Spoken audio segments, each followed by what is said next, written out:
అమ్మా, ఈ మాటలు దొరకవు. దేవుని యొక్క మాటలు చాలామంది తేలిక తీసి మాకు కాదనుకుంటున్నారు. నిజమే, ఈ యొక్క నాది సొంత గ్రామం పెదపింకి గ్రామానికి కొరకు నాకు భారం ఉంది. నెంబర్ 1. నెంబర్ 2 ఏంటంటే ఆర్టీసీ ఉన్న అందరి కొరకు కూడా భారం ఉంది. మూడోది ఏంటంటే మరి నాది సొంత గ్రామం అయినప్పటికి కూడా సొంత ఊరిలో నాకు ఇల్లు లేదు, కానీ వైకెం నగర్లో దేవుడు నాకు ఇల్లు ఇచ్చాడు. కనుక వైకెం నగర్ అందరి కొరకే మేము పలుమార్లు దేవుని యొక్క సువర్తమానాన్ని ప్రకటించడానికి దేవుడు అవకాశం కలుగు చేశాడు.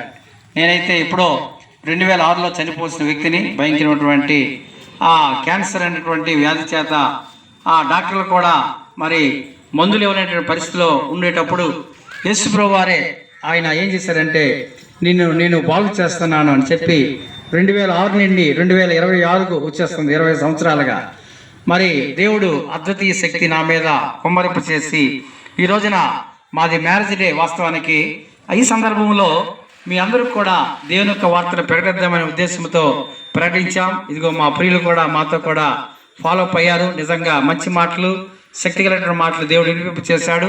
ఒక చోట మాకు బలహీనత ఏర్పడిన, రెండో చోట ఘన విజయాన్ని దేవుడు కలుగు చేస్తారనే సంగతి మాకు తెలుసు. కనుక దయచేసి మా చేతులతో నమస్కరిస్తున్నాం. ప్రియమైన వాళ్ళరా, నేడే యేసుక్రీస్తు విశ్వాసం వచ్చి రక్షణ పొందాలని ప్రభువుపేట మనం చేస్తూ ఈ మాటలు ముగిస్తున్నాం. మరి పాస్టర్ గారు ఏబెల్ గారు ప్రార్థన ఆశీర్వదించవలసిందిగా కోరుతున్నాం. ప్రేమ